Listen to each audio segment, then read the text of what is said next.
নমস্কাৰ বন্ধুসকল 17 জুলাই অৰ্থাৎ আজিৰ দিনটোৰ বিশেষতাৰ বিষয়ে জানো আহক 2010 চনৰ আজিৰ দিনটোতে ভাৰতীয় টকাৰ প্ৰতীক চিহ্ন গ্ৰহণ কৰা হৈছিল 2010 চনৰ আজিৰ দিনটোতে বিশ্ব বেডমিণ্টন প্ৰতিযোগিতাৰ ৰেংকিংত ভাৰতৰ সাইনা নেহৱালৰ স্থান দ্বিতীয়লৈ উন্নীত হৈছিল মহিলাৰ সিংগল শাখাত দ্বিতীয় স্থান লাভ কৰা সাইনা নেহৱাল ভাৰতৰ প্ৰথম বেডমিণ্টন খেলুৱৈ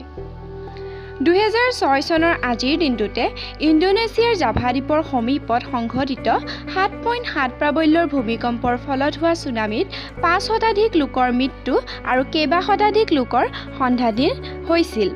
1975 চনৰ আজিৰ দিনটোতে আমেৰিকাৰ মহাকাশযান এপলো আৰু ৰাছিয়াৰ মহাকাশযান সয়ুজৰ সংযোগ স্থাপন হৈছিল 1996 চনৰ আজিৰ দিনটোতে শ্বোমেকাৰ লেভি নামৰ ধূমকেতুটোৰ সৈতে বৃহস্পতি গ্ৰহৰ সংঘৰ্ষ ঘটিছিল